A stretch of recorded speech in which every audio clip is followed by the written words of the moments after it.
తెలివైన కోతి.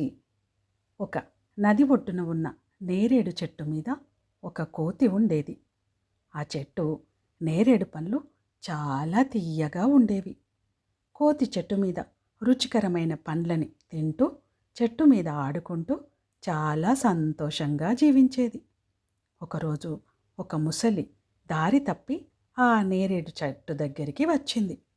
అది చాలా అలసిపోయినట్టు ఉండడం చూసిన కోతి దాని మీద జాలిపడి చెట్టుపై నుంచి రుచికరమైన కొన్ని నేరేడు పండ్లను దానికిచ్చింది. ముసలి ఆ పండ్లను తిని సంతోషించి కోతితో స్నేహం చేసింది.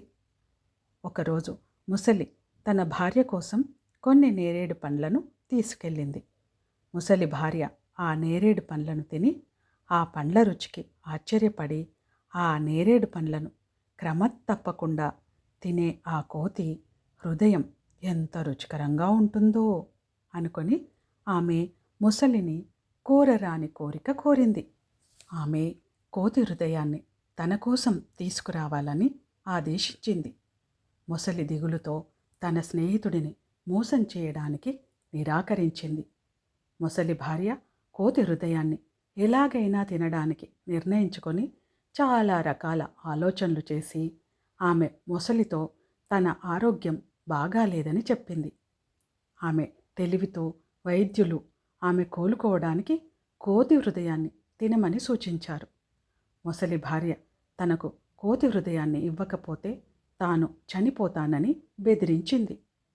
ముసలి ఆమె ఆజ్ఞకు లొంగిపోవాల్సి వచ్చింది. బరువెక్కిన హృదయంతో ముసలి కోతిని తీసుకురావడానికి బయలుదేరింది.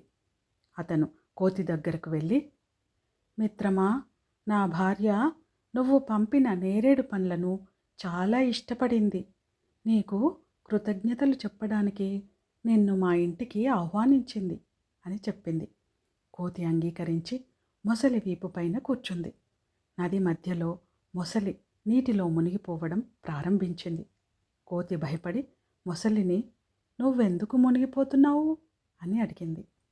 కోతికిప్పుడు తప్పించుకునే మార్గం లేదని తెలుసుకున్న మొసలి, క్షమించు మిత్రమా, నా భార్య తన ప్రాణాలు కాపాడుకోవడానికి నీ హృదయాన్ని తినాలని కోరింది.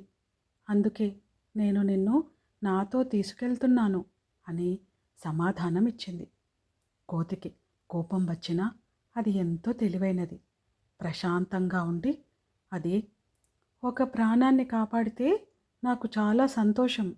నేరేడు చెట్టు దగ్గర చెప్పి ఉండవచ్చు కదా, నీటిలో మునిగిపోతుందని నా హృదయాన్ని చెట్టు పైన పెట్టి వచ్చాను అంది కోతి.